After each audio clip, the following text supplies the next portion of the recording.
The BumbleKast is for entertainment purposes only. The host's comments and opinions, and those of their guests, are wholly their own and do not represent that of any other entity. Content is provided as is, with no guarantees of accuracy or timeliness.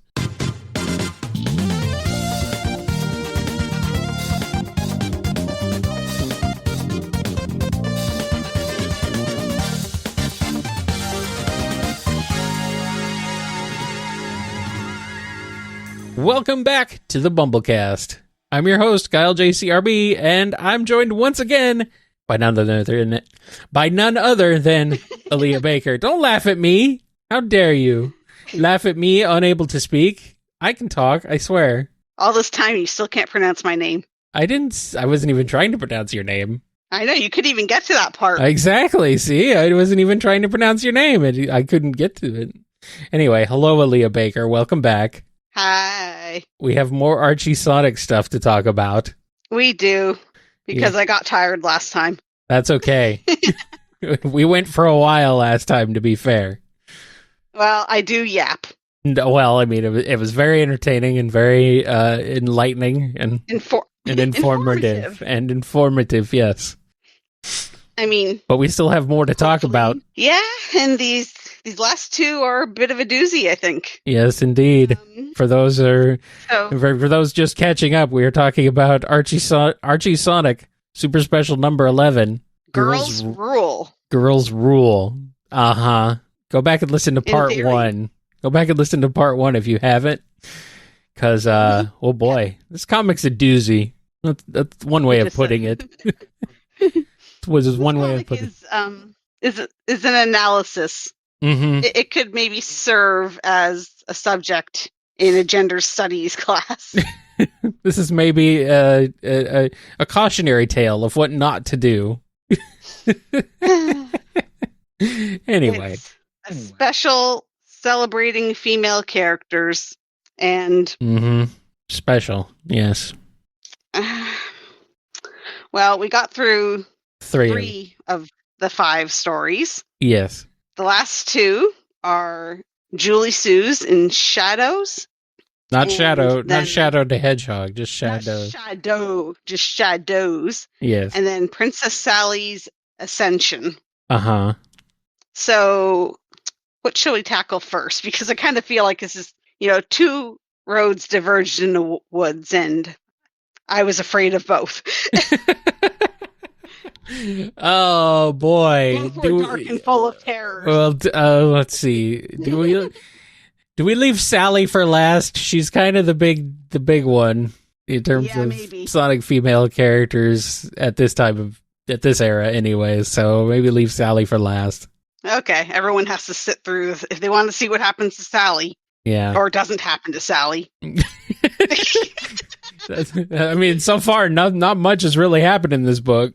I mean, stuff has happened. But, the stuff has happened, but nothing's really happened, which is weird. Like people have died, but it still feels like nothing's happened.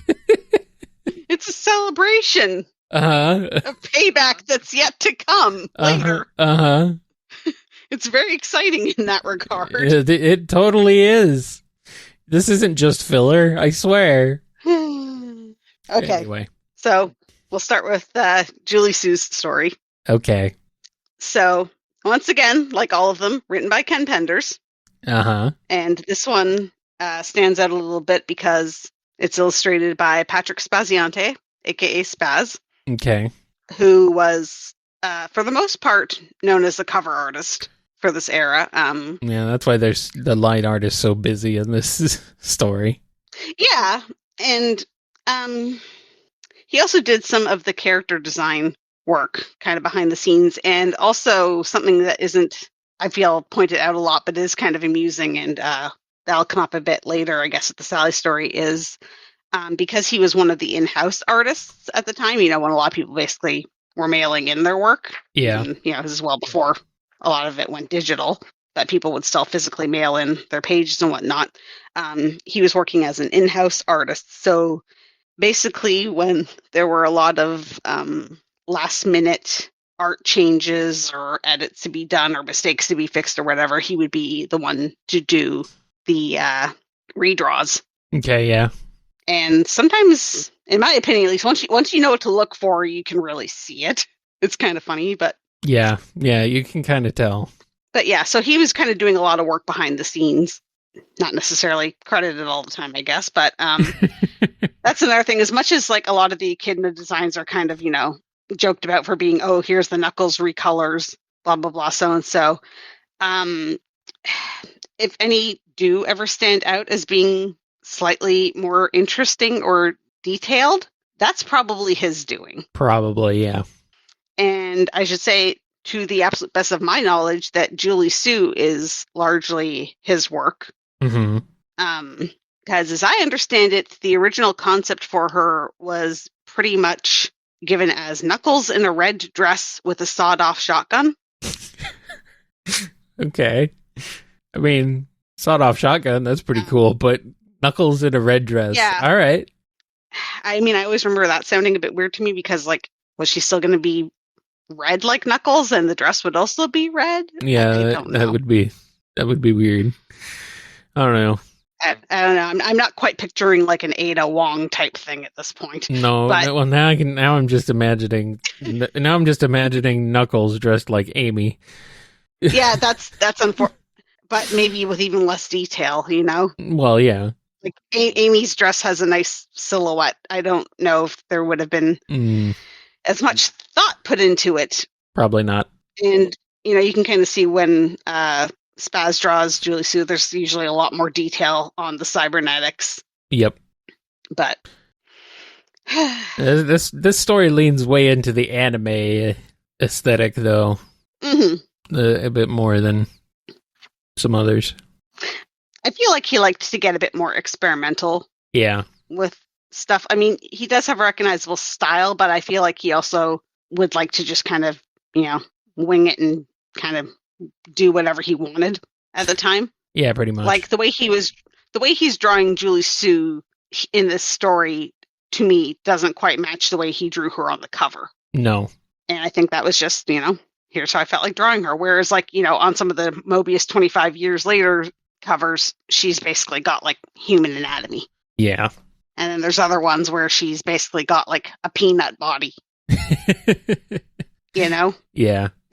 So I think and there's not necessarily something wrong with that per se. It's just a quirk, I guess. Yeah. Yeah. This was before the time where they were more consistently following kind of the house style of Sonic characters. Yeah. So it was very much, here's the characters, here's basically what they look like. If you don't know what they look like, here's another issue to look at as a reference and hope you get some of that down. And if you didn't know any better, then too bad. And make it up as you go.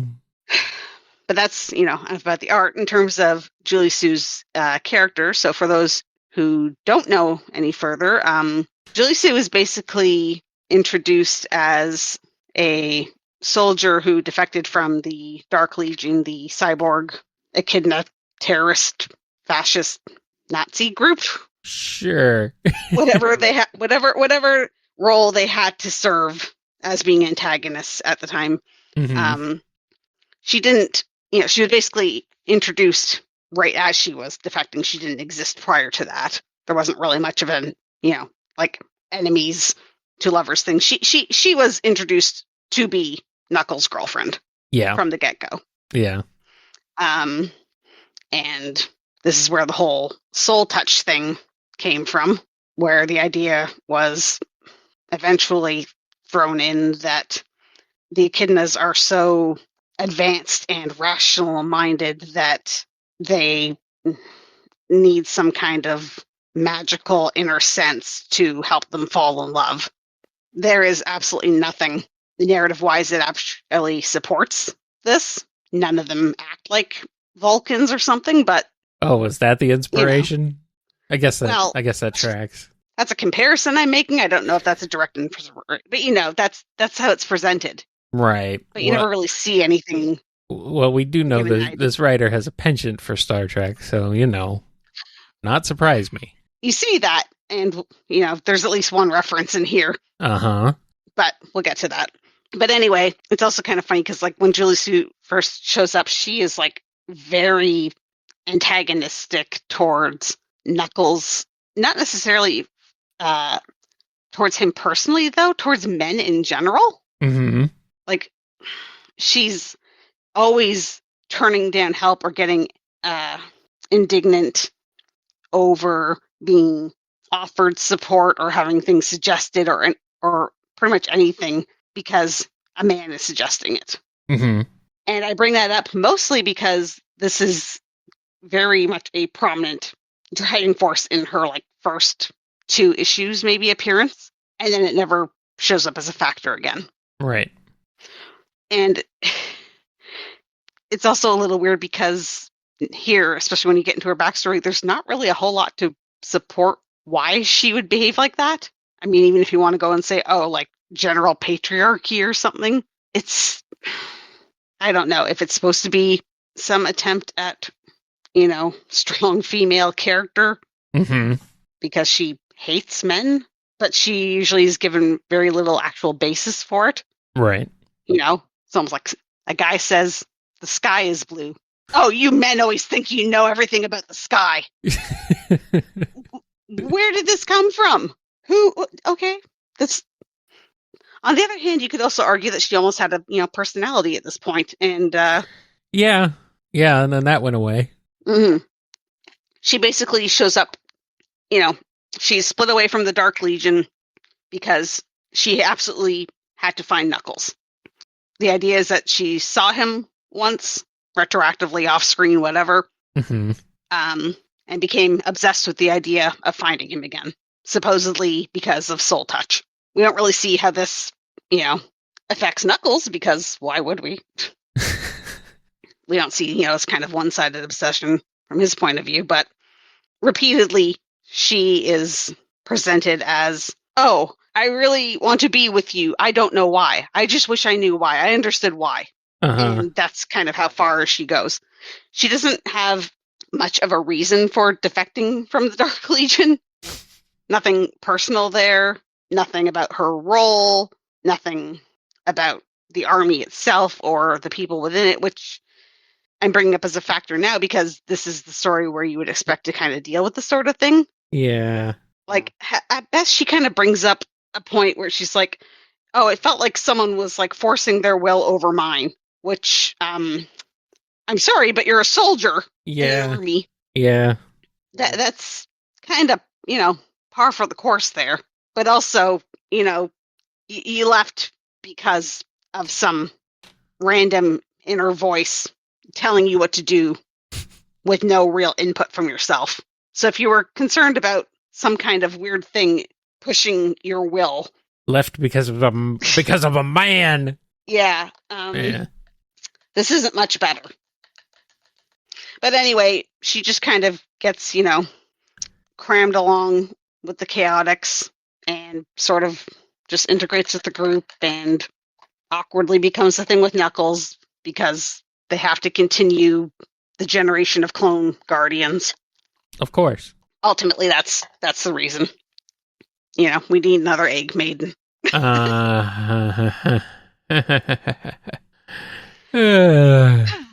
So, getting along this, though, this story is introduced as the idea that Jilisu has decided that she can no longer stand it. She has to know about her past, which would be, you know, kind of a great opening, except this has never been a driving force for her at all up to this point. Right. Really? Like, there had been one offhand mention in another story, which basically served as the starting point that led into something else and ended up being completely forgotten anyway and never touched upon again.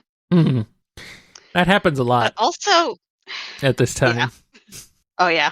Mm-hmm. But also, on top of that, if it was relevant and it was the kind of thing that, you know, she would maybe be really concerned about, this story is just going to kind of really raise questions about what was she concerned about and what was she dwelling on, but we'll get to that. Okay. So here she is. She's introduced riding her Sky Cycle, which is kind of a cool accessory for her character, I think. Yeah. The only thing is that usually otherwise she is shown riding the whole streaking Pasha not horse, which is, you know, not nearly as cool. Something. Well, That, and it's also, something Ken says is an original invention of his own, even though it's 1-to-1 right out of Thundar the Barbarian. But, now, I don't know. I don't know if this is just something that Spaz designed and really wanted to use. And you know what? Fine, just roll with it or hover with it as it may be, because it's like, where...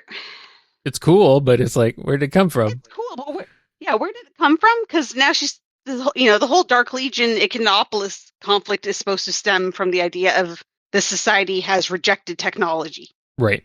She didn't haul this thing with her when she left the Dark Legion. Where is she parking this? Where is she? Where did it come from? And where did it go? The society has rejected technology, and she didn't, drag this bike with her when she left the Dark Legion. Uh-huh. Then where'd it come from? Yeah. And where did it go? Where did you park this thing? Yeah. We're only one panel. We're one panel. And there's 11 pages. This is the longest story in this book. Gee, no favoritism here. No, of course not. Or maybe there just wasn't enough with our character to go anywhere so far that... Well, I would say that if it... Okay, no, I'm getting ahead of myself. Yeah. Anyway, so she decides that, she has to look into her past, so the best place to start is the place she once called home. Mm-hmm. So she's going back to the Dark Legion base. And once again, I'm sorry that I have to go on another tangent here. This place makes no damn sense. This place makes no sense at all. It's in pieces. It's falling apart.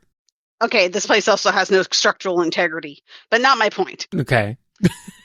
So, Julie Sue points out, she says, I bet no one's been here since Knuckles fought Kragok, which was basically the original Knuckles, or the first Knuckles mini-series, where the Dark Legion first emerges, and they don't really do anything. Basically, the Chaotix sneak into this base. Knuckles punches Kragok during a speech. That he and his friends conveniently don't die because Locke puts on, cheat codes so guns don't work. Mm-hmm. And then Kragok's like, well, fine, and hits the self-destruct button and leaves. Okay, so this is supposed to be that same base? All right. I mean, that's what she says. She says, no one's been here since Knuckles fought Kragok. Okay, yeah, okay. Okay, so here's my issue with this. The Dark Legion was banished centuries ago. Right. To some pocket dimension. They basically, Echidnopolis said, we don't want technology anymore because we're going to skip the parts of actually, understanding where we went wrong as a society and just say technology is the problem. Right. A bunch of people disagreed with that, put on cult robes, and started plotting a takeover or something. And for their trouble, got yeeted into a pocket dimension where things just kind of float around. It's very vague. Mm-hmm. When they emerge, they're supposed to have emerged here and there at different times in the past, but when they've most recently emerged and they all go to assemble at this hidden base, Knuckles and friends are kind of going, how is there this huge base here, hidden underground on the island, supposedly, that they didn't know about? And Locke, creepily watching from the corners like he always is, says it was built a long, long time ago. So presumably during their initial, cult startup days, they built this giant underground base and then got yeeted into another dimension. Mm-hmm.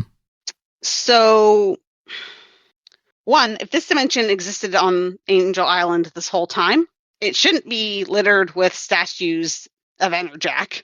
Mm-hmm. Because they never saw him like this. He never emerged in that form. Right. Until much later. But two, how did Julie Sue grow up here in this base? Good question. How was she living and their entire army operating from this base if it was built on the island ages ago and supposedly hidden there all this time? It doesn't make sense. I'm confused. Like, this is what the story presents. Right, yes. So, off to a good start, right? Sure. It's even more annoying because someone mentions an airlock later on. What airlock? Are they supposed to be talking about the Twilight Zone? Where they were presumably in a ship that they maybe built after being thrown into the pocket dimension? So,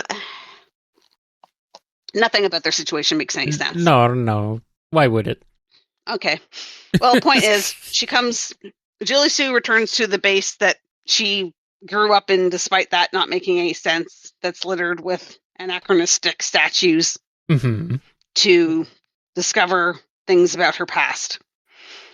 So she starts looking around and reminiscing about her old room and things in a sort of very exposition-heavy way without really reflecting on it personally. Right, yeah. Just, oh, here's my old room, and we used to go like this, Cool. We'd have 6 hours of sleep and then wake up every morning for a sonic shower, which I'm pretty sure is a Star Trek thing. I don't want to shower in Sonic. Please, no. Regardless. That's why I was saying earlier when I said there was a Star Trek nod. Mm-hmm. And then she would dress and begin her day. Highly original. Wow. So I'm enthralled. Mm-hmm. So she goes on and basically reflects on how it seems like Kragok and his second in command, who everyone referred to as Commissar, were always watching her for some reason. Creepy. Anyway, she goes on to reminisce briefly around the premises a bit and then talks about hearing some noises and seeing lights and stuff, which just kind of goes on for a while. Takes up a whole lot of space that doesn't really seem to accomplish a whole lot. Mm-hmm. There's this one panel that I don't know, I've never really been able to understand, where she talks about activating a security shield, and it kind of makes it sound like she says she got this, she's got like the wind knocked out of her sort of thing, but it looks like she's like dodging and getting ready to take aim at someone. Right. It's weird. I don't know. Point is, she wanders around a bit and then finds an old cyborg echidna melting in the corner. Points her weapon at him and is like, hold it right there, because she's a cop. No, she's not. But anyway, points a gun at him and he doesn't care because he's just like, oh my gosh, it's Julie Sue. Wow. And he's just like, oh, you don't remember me, huh? I'm Simon. Who? Simon. John Simon? And at least I will say that I think Spaz, tried to vary up the echidna face shape a bit, but I think the colorist kind of missed a bit of how they were trying to render the face shape a little. Maybe I'm wrong, but I don't know. I think it ends up kind of making him look like a disintegrating dog. I was going to say, he looks a bit more dog-like than echidna-like. I think part of what is supposed to be sagging cheeks just kind of turned into eye bags. Yeah. But anyway, Simon shows up and says, oh, you don't remember me. And he goes, but I'm not surprised if you don't remember me. I didn't have as much contact with you as my darling wife did. And I don't know how to pronounce this name. Florenza? Florence and the Machine? Florenka. That's how I'd go with it, but... Flamenco? Yeah, maybe. It's just the way the hyphening breaks it up kind of makes it seem like, is it supposed to be like a hard, K sound, or I guess Florenka? I don't know. It's a little funny. Floriner? I don't know. Yeah. Floriner. But anyway, he's like, oh, well, you wouldn't remember me necessarily because, my wife knew you better. And, Kragok saw to all this and she's like, oh, you know me? He's like, oh, sure, ever since you were an infant. And once we learned that you had returned, which sounds kind of vague. Right. We, wanted to try to meet up with you. And it's like, I guess, returned from where? Returned to this base as of today? What? I don't know. Somehow, weird. Somehow Julie Sue returned. Julie Sue returned. So at least Julie Sue starts off a bit reasonably and says, okay, how do I know you're telling the truth? And he's like, yeah, that's fair. That's about the most reasonable exchange we're going to have throughout this whole thing. Yeah, pretty much. Because first, he opens up with yet another bit of, I guess, species essentialism or whatever. He says, "Oh, of course, we echidnas are a private people, and we don't discuss personal matters with others." All of them? Yeah, all of them. That's a lot.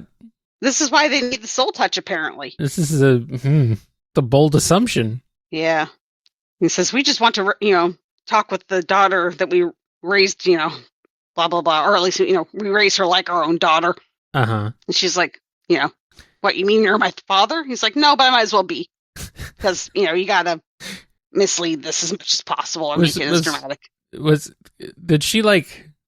Did she have amnesia and just forget this, or?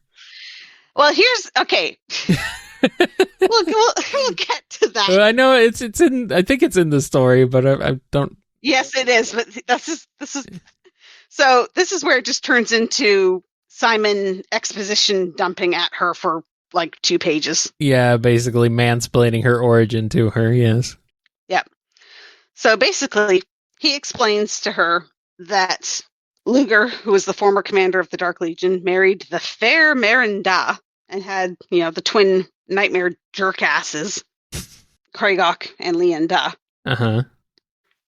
And then, Merenda went and died, kind of War of the Worlds style by stepping onto normal Mobius and just kind of going, "Oh, I think I have a fever." Yeah. Because, she was no longer plot relevant. Yeah, that's usually how it goes in these that's things. Pretty much it. Yeah. So, so first wife is dead.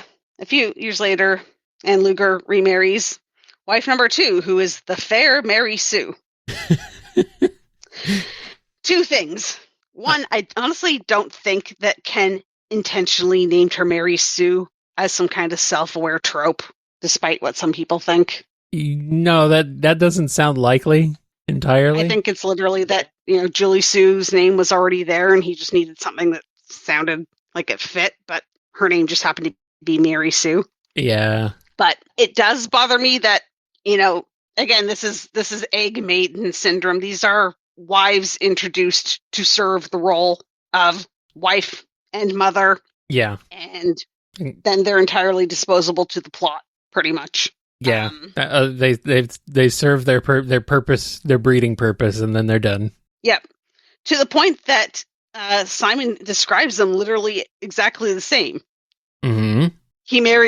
Luger married the fair blah, blah, blah. And then she died. So then he married the fair blah, blah, blah. Okay. Great. Wonderful. Cool. I'm glad she has so much to her. It's just a tad disappointing there. A tad. Well, now, sure. One thing I think is at least a little bit, I don't want to go so far as to call it a character trait because it's not that. And I think this is entirely Spaz's doing. Mm-hmm. Because he's one of the few artists. One, I think he gave this detail to Julie Sue in the first place that most artists, just didn't bother using because she's very detailed when he draws her. Right. Is he draws this kind of like little leg band on Julie Sue. Yep, I see that. And he gave Mary Sue the same band. Okay. So I wonder if he kind of intended that to be sort of like a little inherited, bit of jewelry or something. Or at least some kind of design thing that ties them together. Yeah, at least something. Right. But beyond that, Mary Sue has 2 lines of dialogue that are pretty generic, and then dies. Yeah. It's funny that she's called Mary Sue, but she's not really a Mary Sue. She's just a plot device. Pretty much. So yeah, Mary Sue is no longer needed, so the story kills her off. And Luger, he apparently has no idea how to raise children despite being on his 3rd one. So he just kind of offhanded Julie Sue to Florinka, who was some random legioner, I guess. Sure.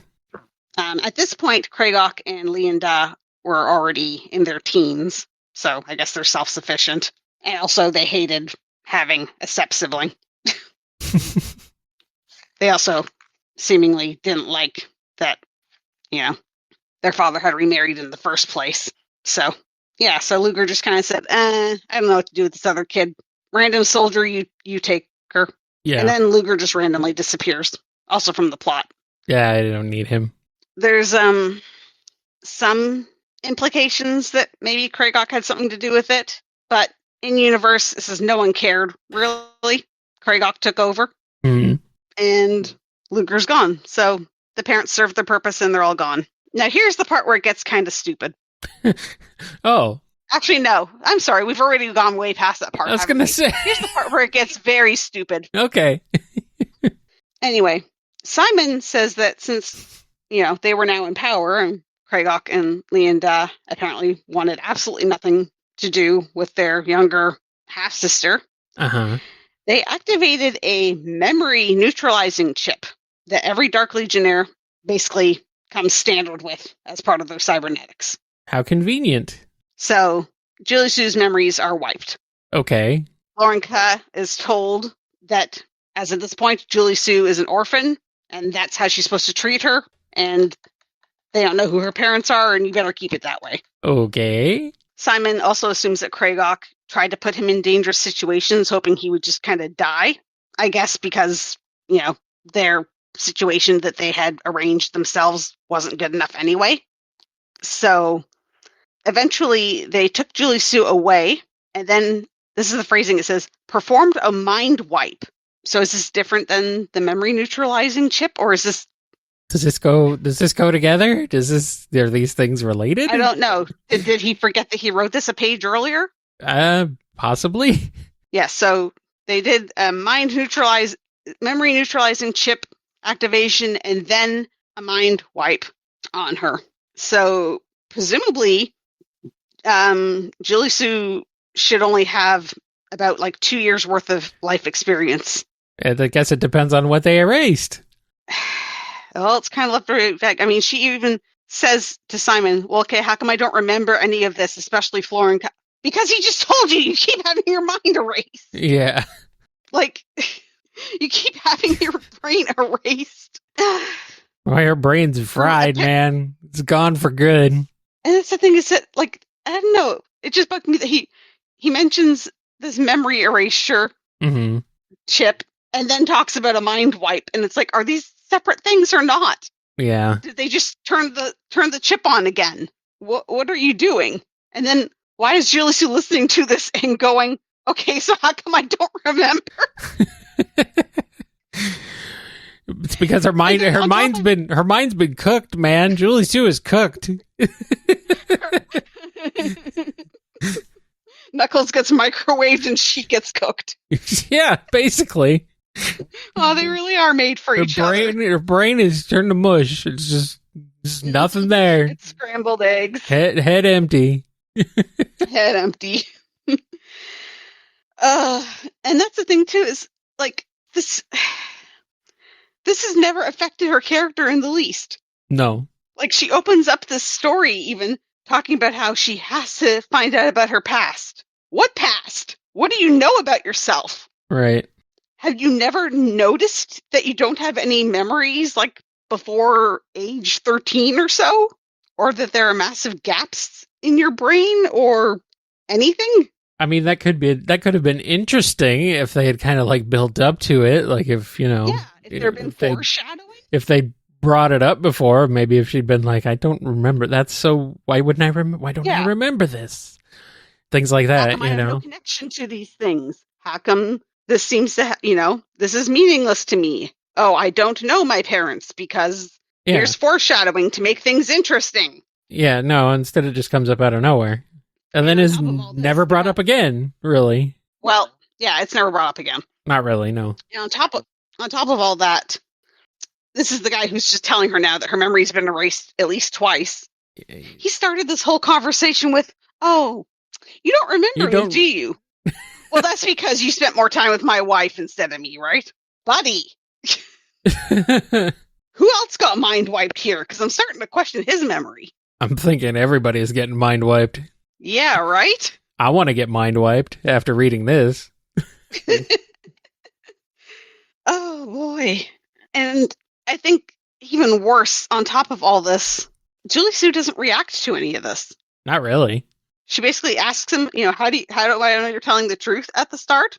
And then he goes through all this and says, after, things with the Dark Legion just kept going nuts, and we decided things were going bad, we apparently abandoned you and just ran off to the floating island, and then decided to come back to this base and collect quote-unquote evidence for you in case you showed up again, I guess. Evidence of what? I guess of who she is or something.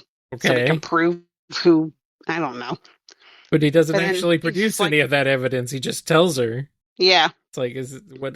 But also, I don't. Okay. I mean, if they were so, her memory's been erased twice. Anyway, let's run away while we have the chance. Yeah. And hopefully, but yeah, she doesn't really, react to any of this. She's not shocked or horrified or upset. And here's a big thing that's really important is, both to the readers, but also to the character. She's just been told that she's directly related to Kragok and Leanda. Mm-hmm. No reaction. No comment on this. Yeah, she just doesn't care. Doesn't even acknowledge it. No. So, that she's barely a character in her own story here. Mm-hmm.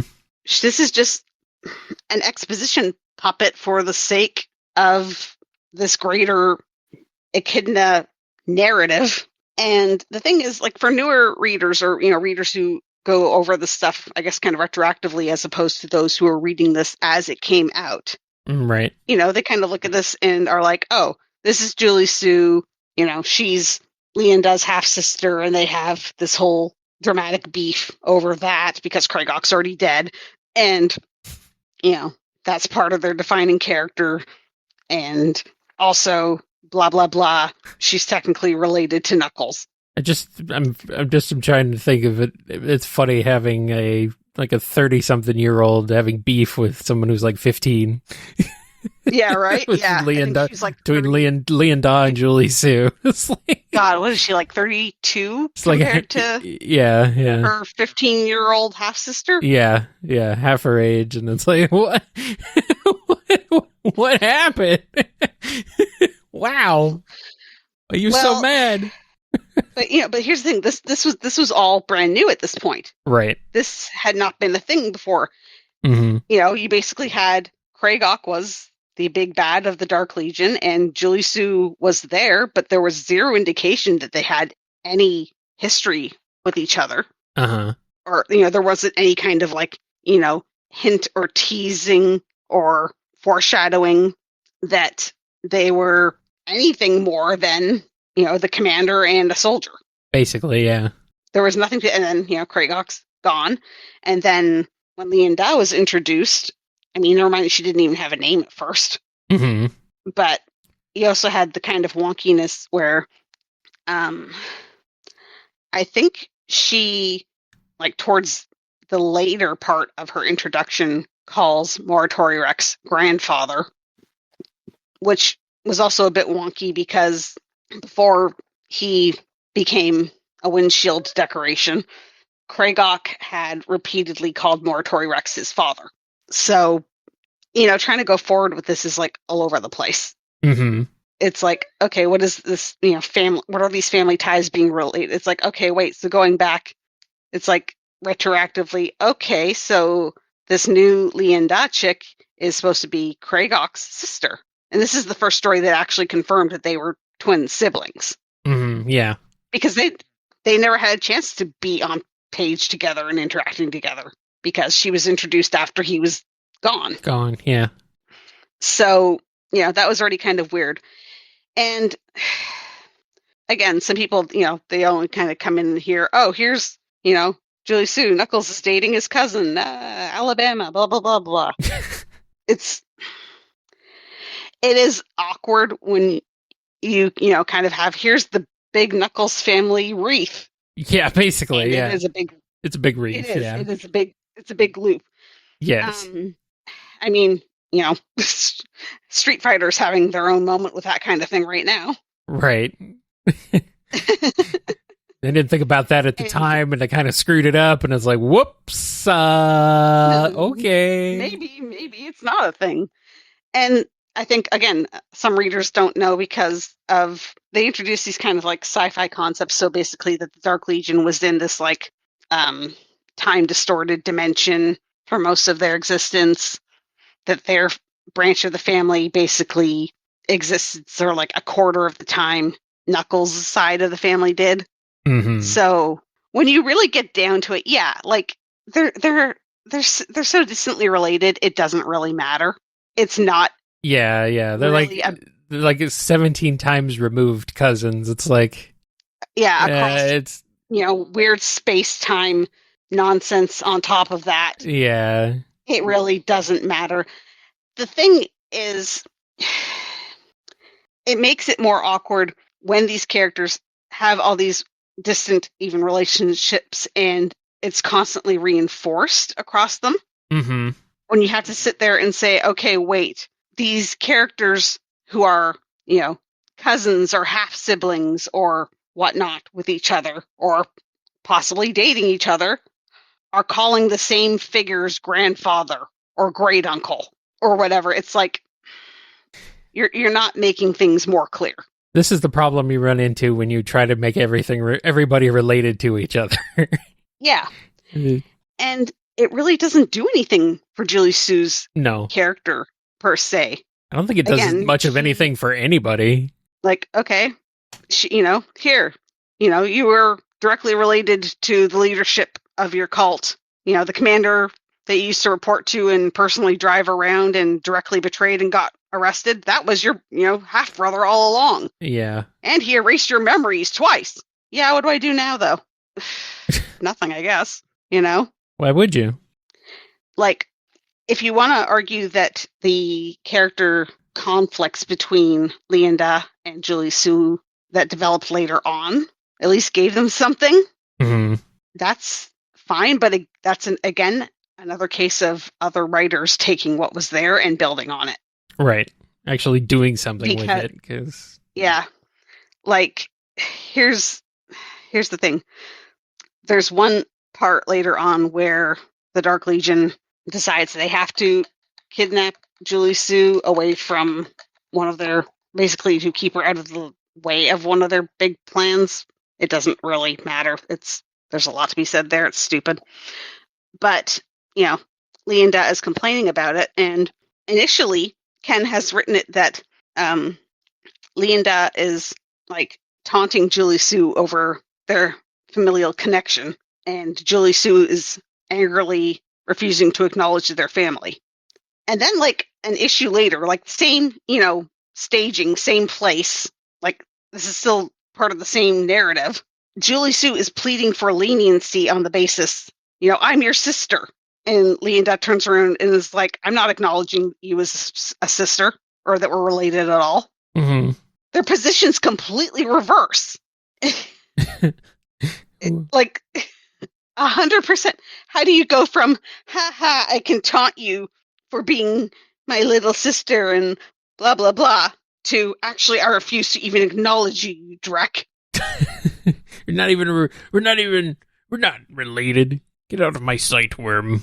And again, what is Julie Sue's personality in this? She's angry and fiery about it at first, and then later, no, please have mercy on me. I'm your little boo-boo sister. And I guess I should say, sorry, the more, like, a lot of the details later on that kind of tighten up and connect more of the backstory and details regarding, like, Kragok and Leanda's kind of rise to power and the scheming with Luger and everything else was Ian's doing, because everything else was left really vague. Like, Luger literally just has a big question mark over his silhouette. What happened to him in the plot? I don't know. He's just, I don't know. I'll figure it out later. He's gone. It's like all the big holes in the Knuckles family tree, like family wreath. Yeah. It was like, these are people we're going to introduce these are later. People who are coming in later. It's like, no, they're not. You just don't know. You just don't have them. Yeah, they're just necessary links in this genetic chain because you didn't have them decanting out of jars. Yeah. So there's Julie Sue discovering her past. Yay.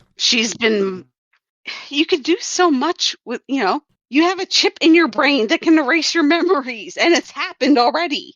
There is so much you could reflect on there. And here, she's got, here are your, adopted parents, the ones who raised you and who actually cared about you, ostensibly, when everyone else disappeared or abandoned you, or disappeared and abandoned you. Right.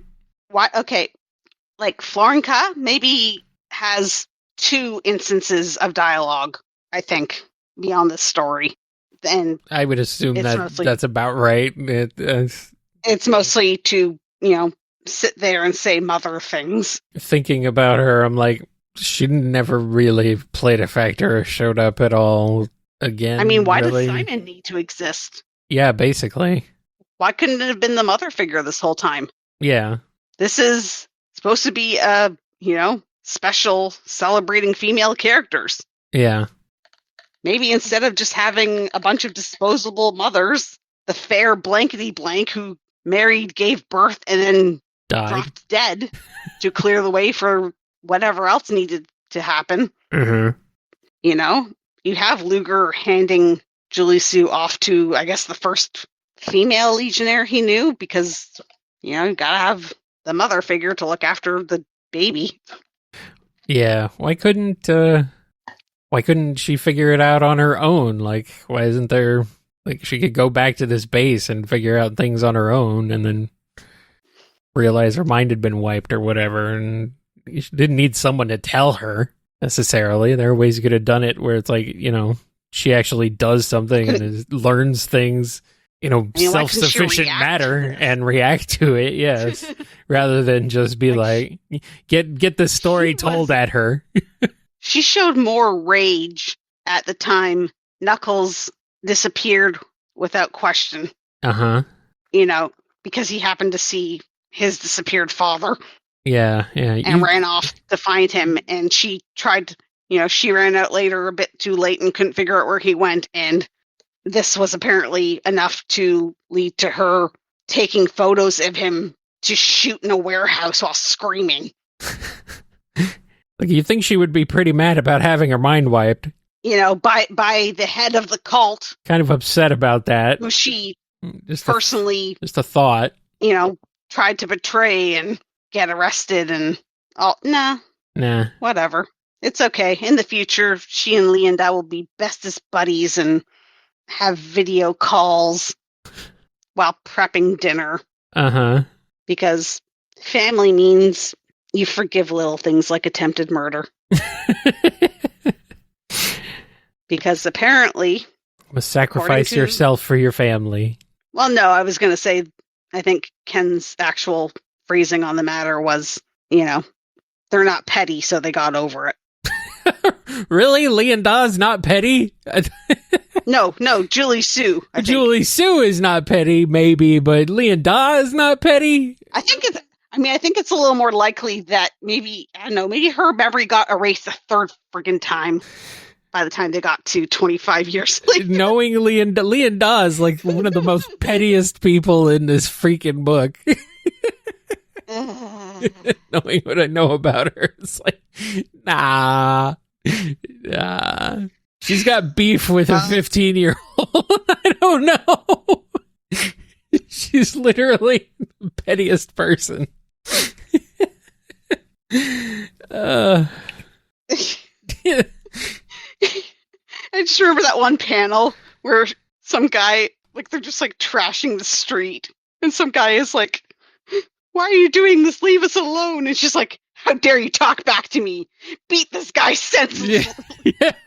Not even beat him senseless. Beat him senselessly. Which is kind of funnier. Beat him senselessly. What?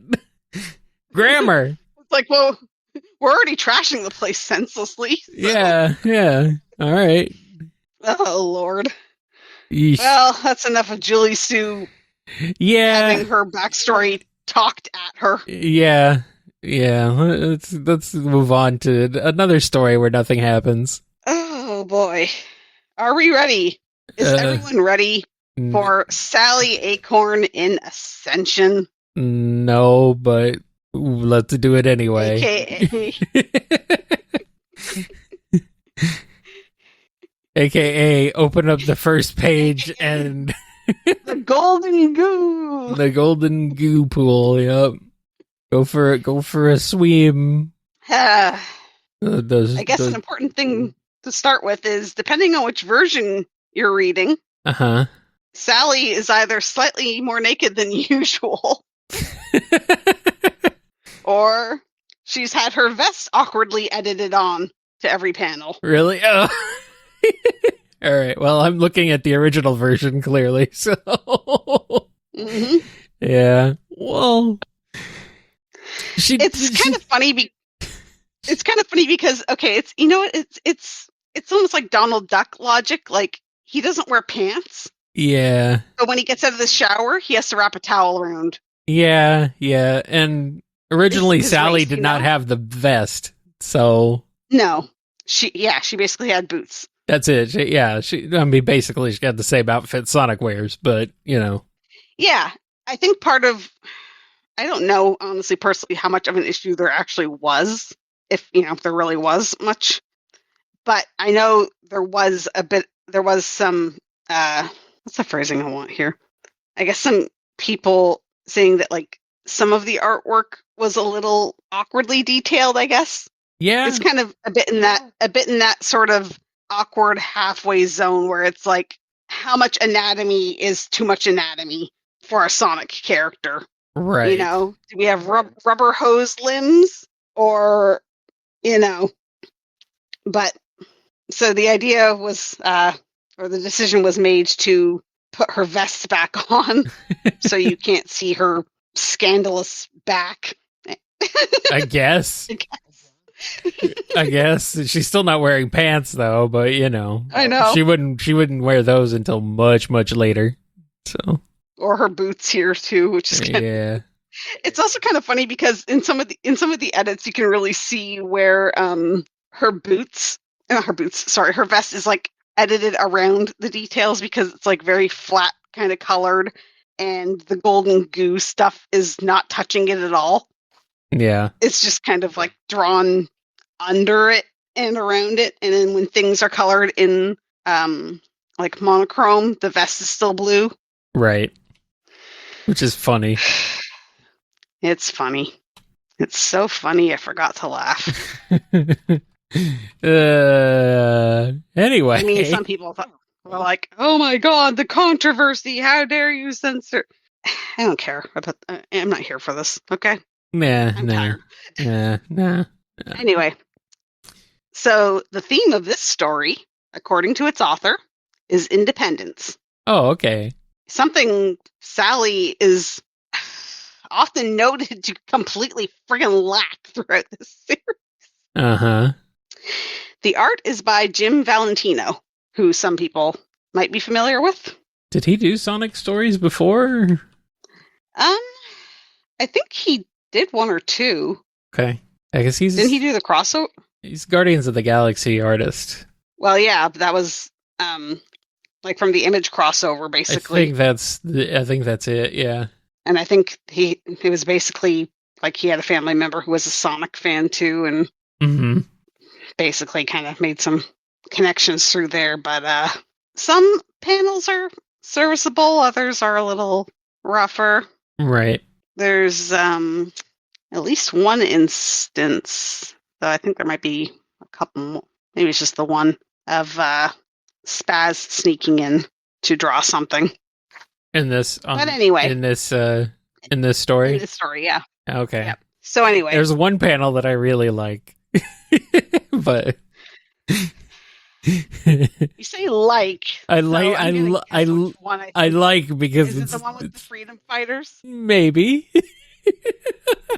Everyone Sally knows and loves, and they look like low budget copied art you'd find on some kind of daycare window frame.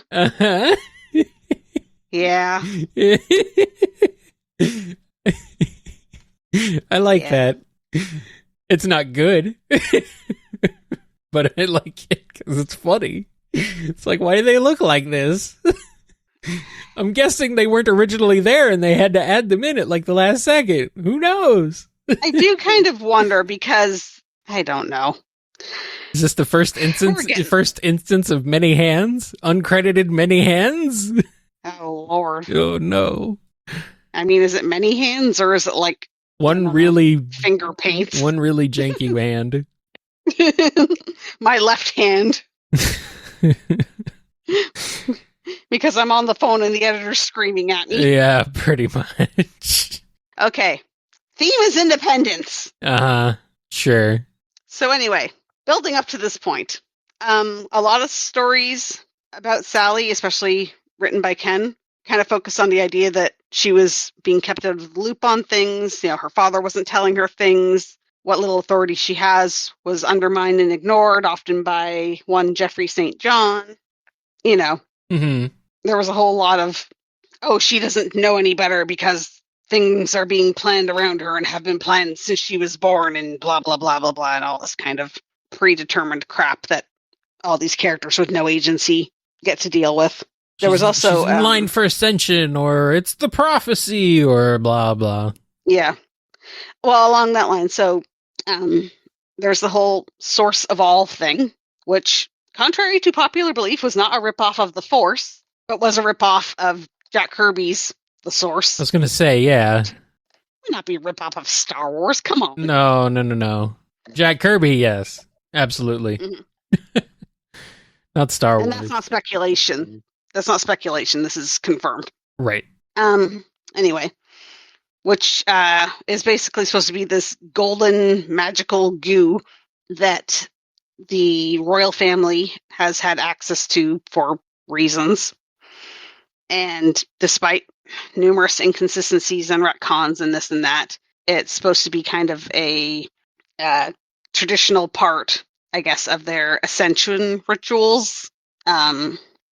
Basically shown that King Acorn took a dip and then they used some of the goo to make his crown and sword. So despite them having earlier stories about having to find, you know, the traditional royal crown and sword of acorns, apparently he had a new one made for himself. So I don't know. But King Acorn had talked about how he is fully bonded and one with the source of all. And this allows him to see the future and know everything and a bunch of other convenient bull crap. Right.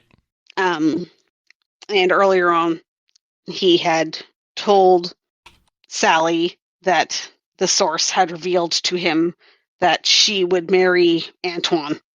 He would be her future husband, and, you know, screw that Sonic guy because, oh my gosh, how dramatic. Gosh. She can't have the one she loves. And, you know, how dare Sally thinks she have a choice in her own life. Silly. And if you think this was meant to be a long-term foreshadowing to the Antoine/Patch plot point, no, it wasn't, because that was never planned. Why would it be? It's much easier just to retcon it. Mm-hmm. But, you know, Sally wasn't happy with this. She wasn't happy with, you know, Jeffrey saying, I don't have to answer to you, blah, blah, blah. I just want to, kiss you. You know, and other things. And yeah. And all this, and, you know, King Acorn was going like, gee, Sally sure is stubborn, wanting to have self-determination and her own life and all this.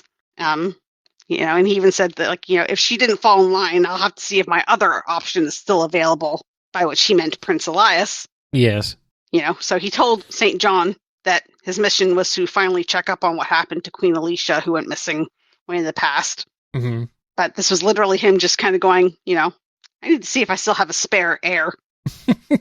Because this one's not really listening to me the way I want. Right. But, you know, Jeffrey came back with the comatose queen because, you know, again, you can't have a wife with too much character. No. Put her to sleep, then you don't have to worry about writing her. Yeah, literally, put her on ice. Uh-huh. Put her in the fridge.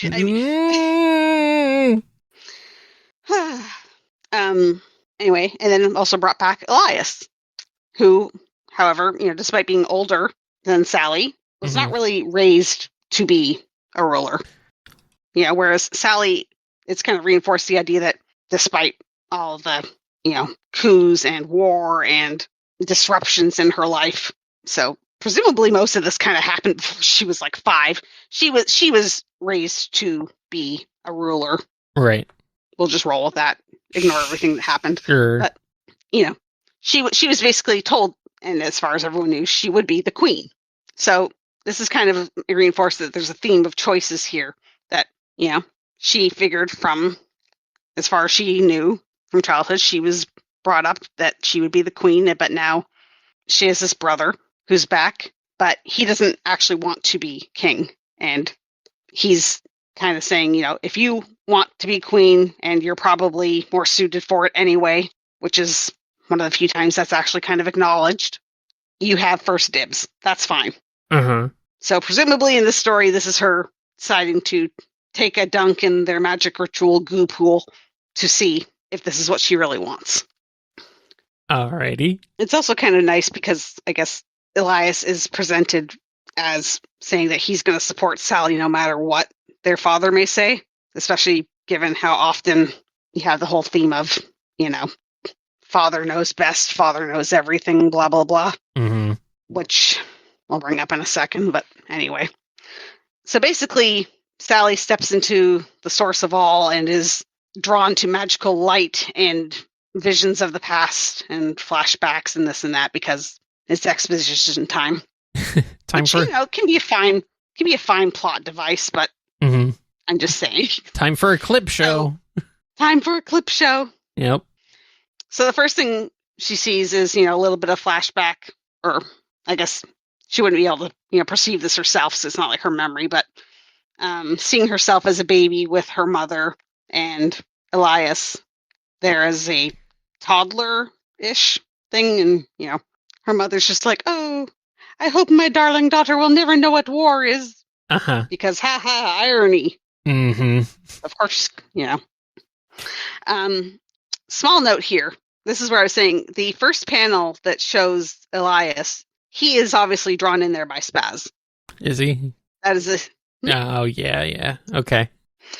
And there was a whole bunch of issues at first with how Elias was portrayed. I don't know if everyone, editors, Ken himself, despite being the one who was writing this whole timeline, if they all weren't paying much attention. But, the whole point is that Elias is older than Sally and therefore would have dibs on the throne. Right.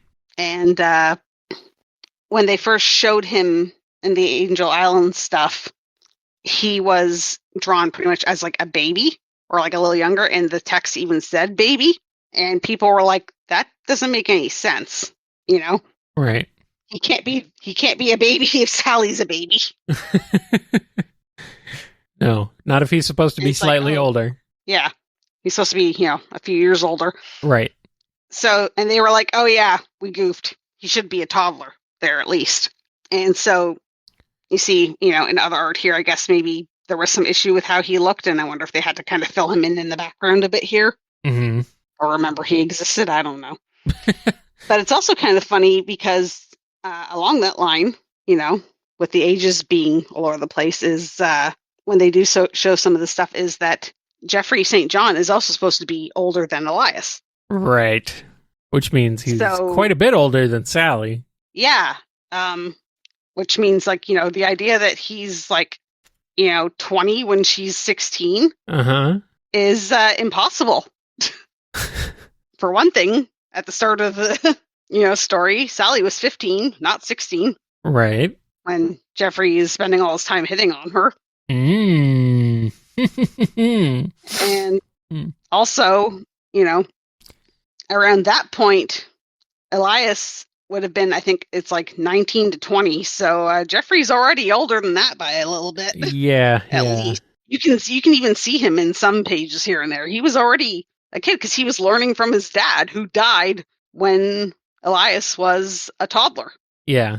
He's probably like a good 5 or 6 years older at least. Than that point, yeah. Than Sally, yeah. Oopsie pipsy. Mm-hmm.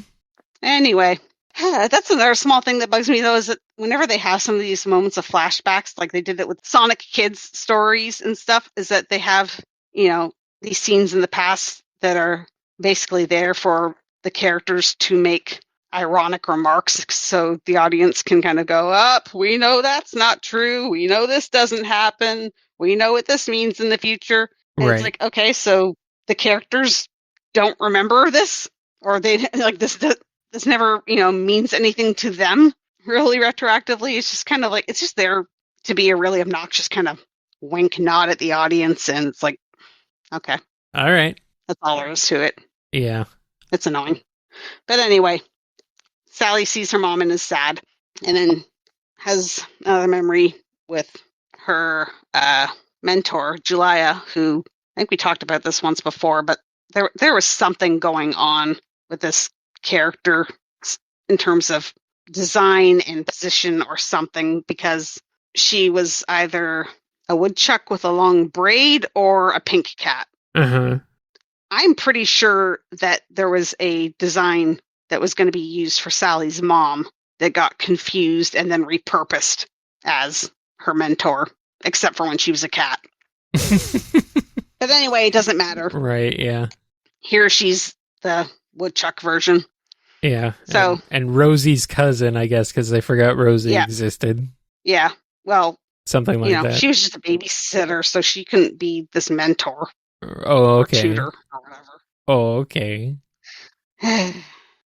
There were notes from way back when they were introducing this character, and I'm not getting into all this now. We're getting very sidetracked. Yeah, Again, we're like 3 pages in. This is the problem you have when you have so many freaking characters. How do you keep track of them all? You don't. And especially when you could just do more with what you have. Right. Instead of introducing a new one for every slight purpose. Mm-hmm. Mm-hmm. But anyway. So Sally's reminiscing about this time with her mentor, and they're reflecting on the then war that, Sally's mom totally hoped that her daughter would never have to experience. And this is the war with the Overlanders, which were basically, the anime humans. I know a lot of people try to think there was like a big dramatic distinction. Oh, they were meant to be like Mobian humans. They're not really humans. They're special ones with these features. And it's like, this was just retconning to explain some art inconsistencies and do some world building. Basically, it wasn't that big a deal. They're humans, okay, guys? They're humans. Pretty much. As much as this is short, this sequence does bug me because, Sally's concerned that the war won't end, and Aleah basically says, well, this depends on whether or not her dad can reason with the Overlanders. And Sally's like, I don't understand why living creatures would hurt each other. And Aleah decides to reframe the war by comparing it to a natural predator attacking and eating a prey animal. Uh-huh. Which, she's a terrible teacher. Yeah. She's a terrible teacher, or else she has some really problematic prejudices that she is not exploring here or addressing. Mm-hmm. I also just want to call out the name of this cat creature, bush femur. Yeah, why is it a femur? Why is it a femur? It's in a tree. It's not a bone. It's a cat. It's not in a bush. Yeah. It's in a tree. It's not in a bush. Like, it's not a bone. It's a cat.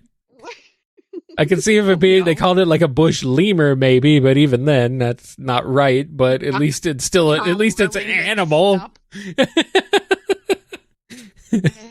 I don't know. Not a bush femur. What? Just kind of, shook the dictionary around and some words fell out. Basically, yes. But yeah, she basically, says, look, here's a angry predator animal eating another one. And Sally's like, oh my God, that's gross. And Aleah's like, yeah, but that's nature. Uh-huh. And Sally's like, teacher, I really don't think this is an apt comparison. And she's like, sure it is. We're the prey animals. Uh-huh. And we're totally going to get consumed and eaten alive if we don't fight back. So, this entire conflict, all this war, has nothing to do with like resources or beliefs or history. It's just, I guess, more species essentialism. Yeah, that sounds about right. They're just gonna eat us alive because it's in their nature too, and we have to fight back. Mm-hmm. That's concerning, but okay.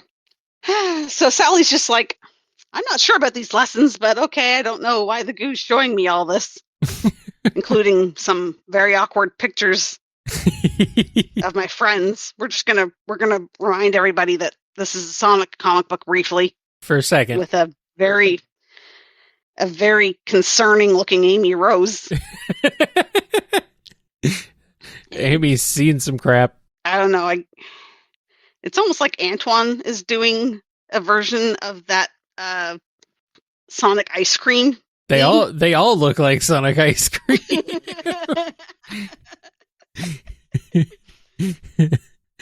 That's what they all look like. Oh God. But the Cosmos decide to coalesce into King Acorn for yet another round of Father Knows Best. As he usually does in these stories. Yes. Oy. You are experiencing the sum total of all that came before you, even things from before you were born. Mm-hmm. And God damn, I hate King Acorn. He sucks. Sorry. He sucks. This basically turns into another, rulers must make hard decisions, blah, blah, blah. Oh, the world can be hard sometimes, and I have to make such tough and ruthless choices, and blah, and I hoped to spare you, but one of you must take my place someday, and blah, blah. And she's like, oh yeah, how come you never even mentioned my brother? Mm-hmm. Which, valid question, especially when you come around to, how come the entire kingdom managed to pretend the firstborn heir never existed in this patriarchal society? Uh-huh. No one remembered him ever, but okay, sure. But anyway, Goo Dream version Elias appears in the vision to conveniently defend Dream Goo version of King Acorn, to say, King Acorn couldn't tell you what happened to him and their mother because it would just hurt her feelings. And I don't know, to me this feels very in contrast to the real Elias at the start of the story, which would be interesting, except it doesn't feel intentional. Yeah. The source of basically all is manipulating her, trying to, it seems like, but they don't really explore that. No.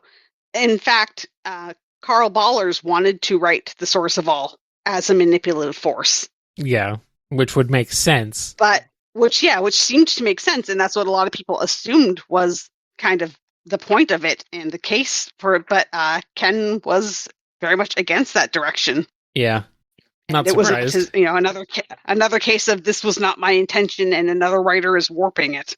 Mm-hmm.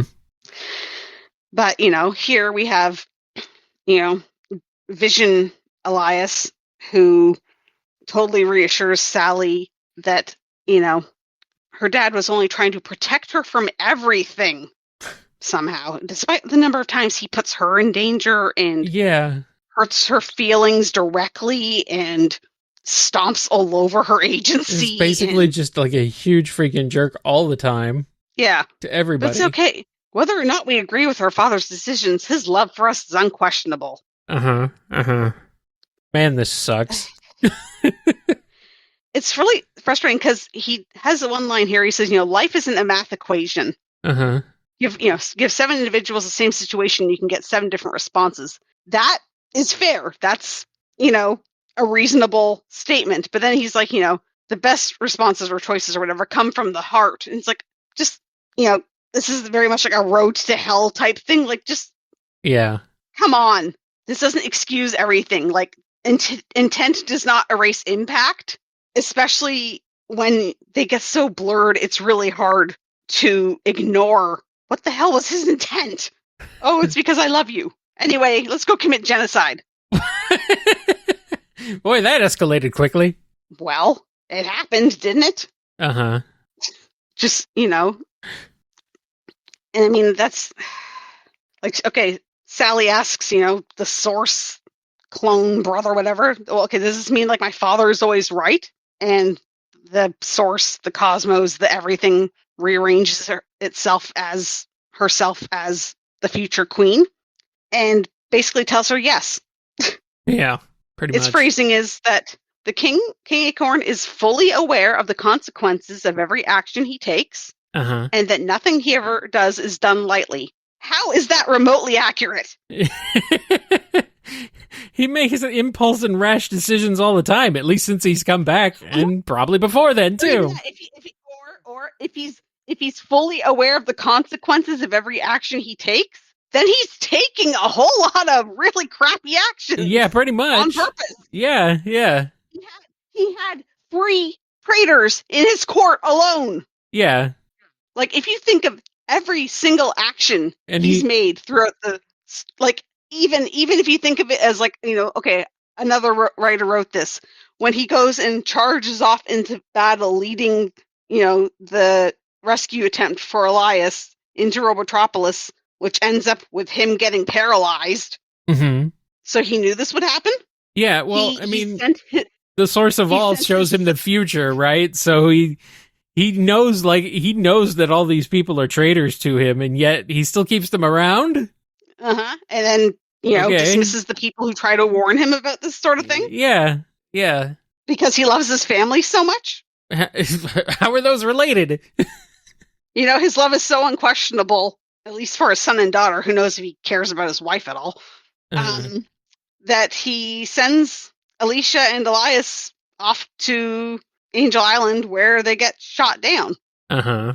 And then leaves them where they're presumed dead for God knows how long. Yeah. But how is he fully aware of the consequences of every action he takes? Don't question it. Father Don't question knows best. anything. Father knows best. Oh, God. Father knows everything. Father has the eternity-spanning spawn of creation telling his every move, I guess. Apparently. But just ignore all the times it goes wrong. Uh-huh. Over and over and over and over and over again. Mm-hmm. I miss Nigel, and he didn't even exist. What do you mean he didn't even exist? King Nigel. He wasn't a... How did he exist? Well, at this time, he was Max. King Nigel was later after the reboot. Yes. Yeah. It's a different thing. Okay. You get rid of Max entirely and replace him with Nigel. That was the smart move. But yeah, it's like Sally literally says, okay, so my father's aware of all things to come. And the source is like, yeah, and you would be too, once you complete this goo ritual. Make sure you get it all up your nose and into your ears. Yeah. So it can infect your brain. Yeah. Sally's like, nah, that's cool. Well, not even that yet. So, literally it goes, behold, Mobius, almost 20 years later. Uh-huh. Keep in mind that, the original future stories were going to be Knuckles 20 years later. But anyway, this is kind of, I guess, a random scene where it's, here's another war because, screw what your mother thought of your life. It's going to go to crap. It's always going to be war. Also, I just really hate how this future Sally she looks exactly the same, except she's wearing this stupid tiara, like, way over her hair. Yeah. It's just kind of floating over her bangs, like, half a foot in front of her face. Yeah, from the side especially, it looks really stupid. Yeah. It looks like it's just this absolute afterthought, Yeah, they tack that on after the fact, almost, it looks like. How do we show she's royalty and ruling in the future? But anyway, here's your future. Everything's going to crap. Uh-huh. Okay, but can't I see what happens once you've, shown me this cliffhanger? No, finish the cycle. Finish your dip. Uh-huh. And if you don't go all the way, you'll be cut off forever for reasons, Yeah. This spoiler is behind a paid subscription fee.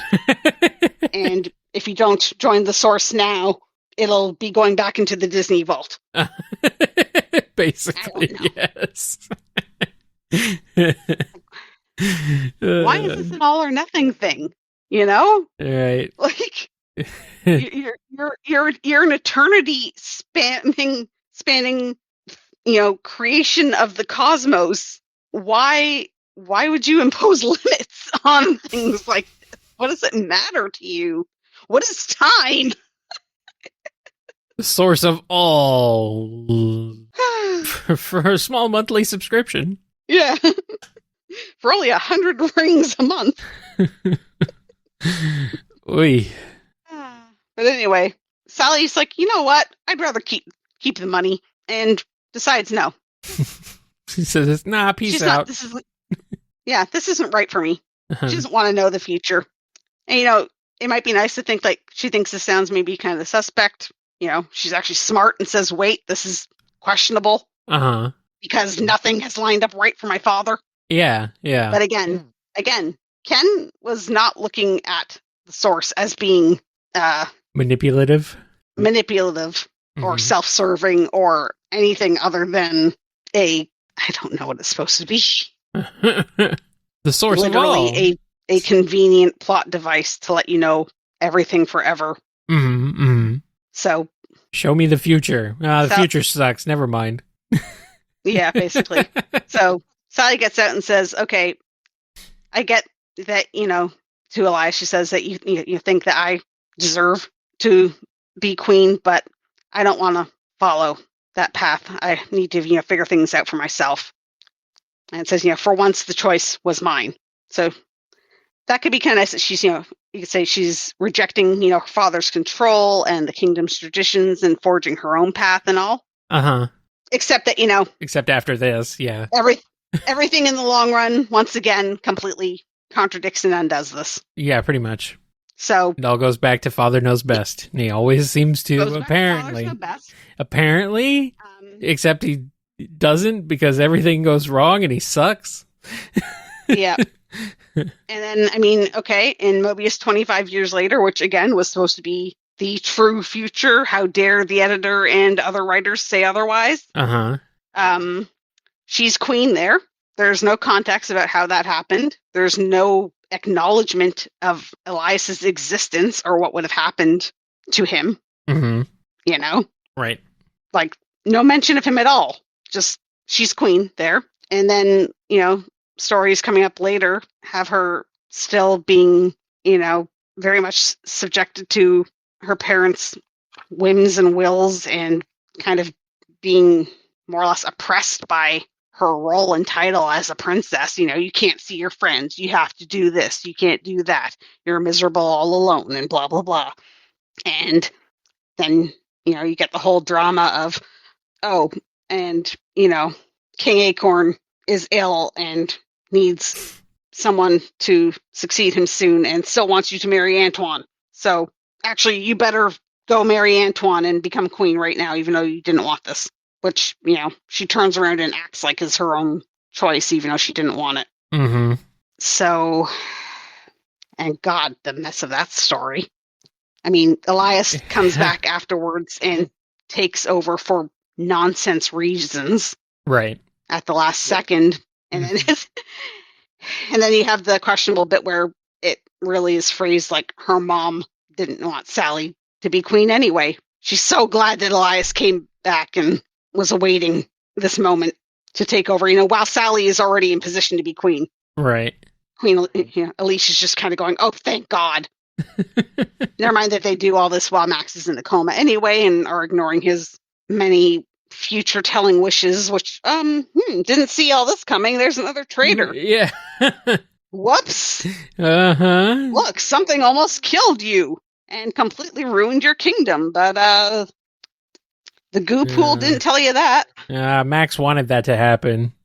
Oh, it was all part of it's all part of his grand plan to something. Destroy Mobotropolis from the inside, apparently. I guess. So, I think at the time, people were kind of okay with the story because, as it seems, it ends with Sally supposedly taking control of her future. Yeah, which we know was obviously not the case, but, Yeah. At the time, at least, it was a nice sentiment, but, yeah, it didn't stick. The drama over the nudity, as it were. Sure. So, and then the further drama over the undoing of the nudity, as it were. Slightly too much anatomy. Slightly too much non-cartoonish anatomy. So, a story called Ascension ends with Sally not ascending. And Girls Rule ends with no girls ruling. Nope. Sally doesn't rule. Sally doesn't rule. Lupe loses her pack. Lupe doesn't and rule. And presumably her life because, roboticization is somehow death now. Yeah. Anymore. Along that line, Hershey's story is I don't like the term nothing burger, but it pretty much is. It's filler.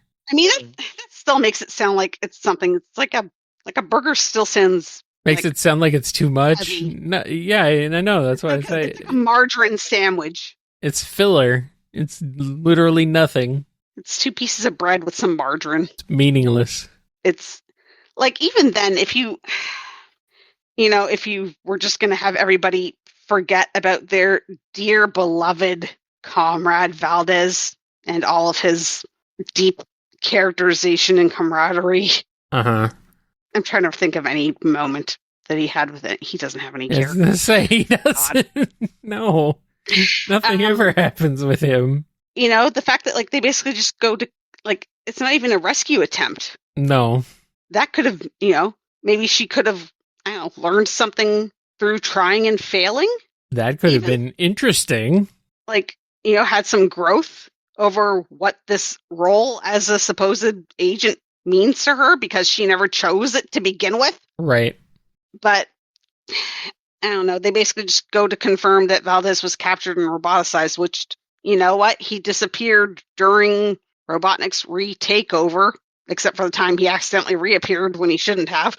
And they could have just left it at that and had him reappear during that god-awful Espio story where they suddenly insist that they were best friends all along. And of course, there's another female character who only exists to be an informed love interest for the boys to apparently having been fighting over all this time, I guess, except Espio never even seems to acknowledge any of this either because main characters don't get agency. No. All right. Sure. But that's several tiers down from Hershey herself. So right. And then, Bunny's story is, again, kind of a sweet sentiment. But yeah, it's basically, Antoine, would you still love me if nothing about me changed? Pretty much. Which and it's like, did was she kind of working under the assumption that, this, they were only going to have a future if she got de-roboticized, which, is a possibility, but not really addressed ever. Mm-hmm. And even then, okay, good for him. Yes, I will still love you because I already am in love with you. They're in love already, Right. There's nothing really changing per se. Silly. And I don't know. It's more the issue that the apparent plans for the future would have had her still doubting this for literal years, Mm-hmm. Dozens upon dozens of issues going right up to their marriage. So again, it's undermining itself. What was the point? There isn't one.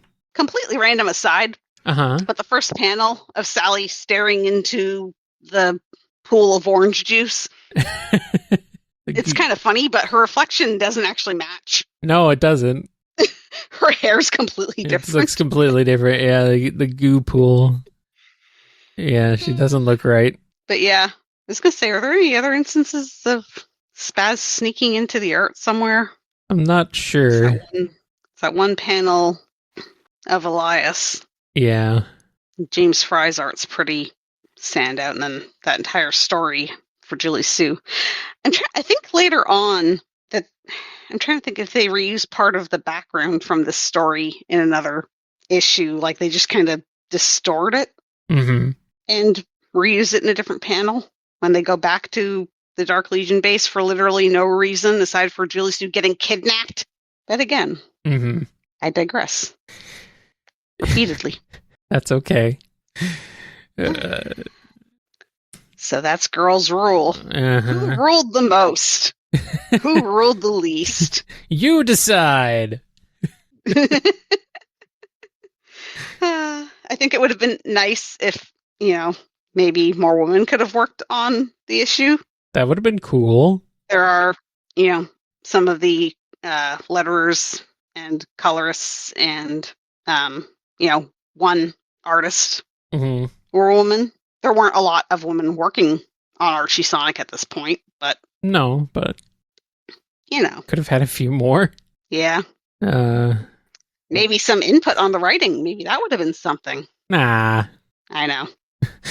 Could have had some input, but would the writer have listened? No. Father knows best. Uh-huh. Ew.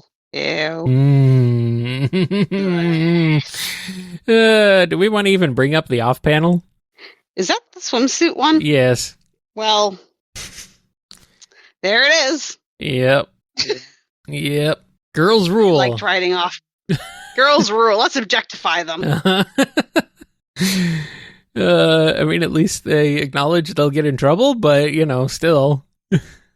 It's okay if we objectify them because we're acknowledging that we shouldn't. Yeah, okay. Yeah, that's... You're not helping your case, guys. Not really. Mm-hmm. I miss writing off panel. Yeah. Kind of a good way to get some of my anger out. You can imagine it's very cathartic. Especially given the ones he wrote. Yeah. You mean I wasn't just being silly? Sometimes. Maybe. And then relying on much more talented artists than myself to carry the jokes. Oh, whatever. I will say, apparently the one that was, now that I think about it, was this all female characters? Was this more girl-driven off-panel than the entire Girls Rule? The one where Maureen is writing her personal little shipping fanfics. Oh, yeah. And comics and things. Yep. Apparently, there's like a whole lot of fan art out there now that's like based on Maureen. Based on Maureen's stories. Yeah, her little headcanon doodles and things. And it's like... Good. Well, I mean, that didn't exist anywhere else, so... Good. Make it Once again, I unintentionally inspire something terrible on the internet. And by terrible, I mean wonderful. I was going to say, that's not terrible, that's beautiful. I suppose.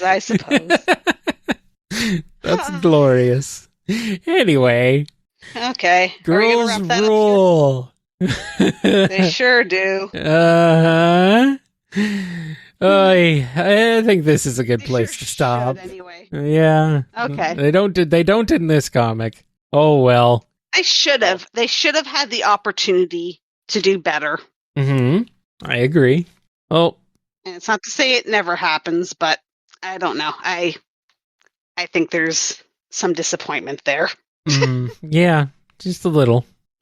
Well, thank you for joining me, Aleah. This was fun.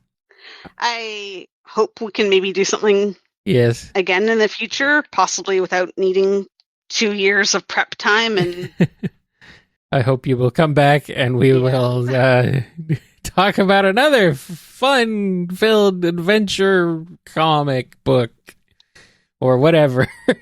I mean, I do hope people are at least entertained and based on the appreciate some Ow, Molly! She had to get one last hit in. Oh my god! You are so pushy. You are so pushy. She is. She's like, you're done now. You should have just heard the noise. I wish that picked up on the microphone. I don't think it did. Thing. I don't think it did. Oh well. Oh, god. She just made this little like noise, like this, not a cat noise. I don't know what to call that. I guess it's that you're done noise. I want attention. I guess so. Fine. Well, we'll get out of here. Okay. Hope folks enjoyed this. They're based on the response last time. You guys seem to really like it, so thank you. Okay, well, if I'm feeling up to it, we'll do it again. I don't know. At some point. If there's something else people are interested in covering, yep.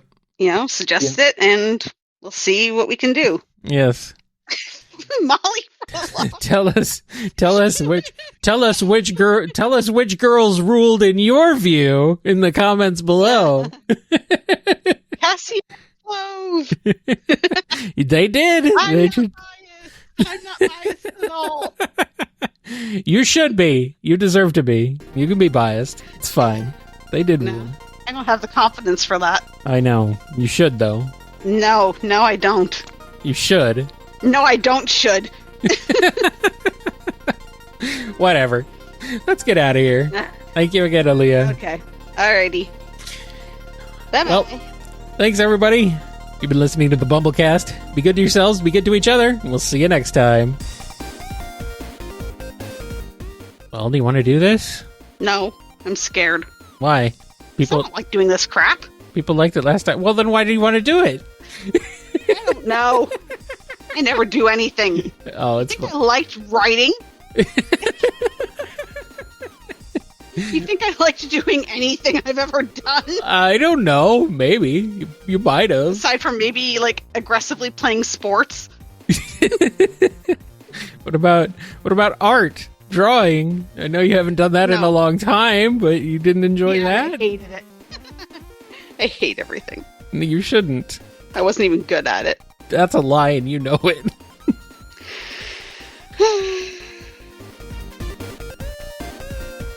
Also, talking about Archie Sonic is fun and funny. Maybe. I hope I can make it funny.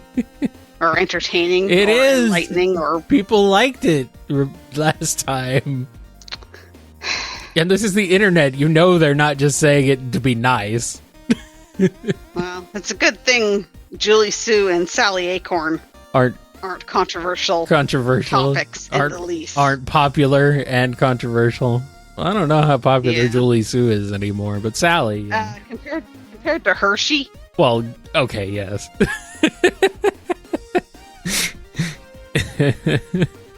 Compared to Lupe, yeah, you're right. Okay. Yep. Well. Anyway. Can we get started so I can ruin? Yes. Okay. Yes. All right, I will start us off. You've been listening to the BumbleKast, a co-production of Bumble King Comics and the KNGI Network. Original theme music composed by Ken Coda Snyder. Remixed intro by T-Lopes. Find out more information, along with podcast feeder links, MP3 downloads, and more at bumbleking.com and kngi.org.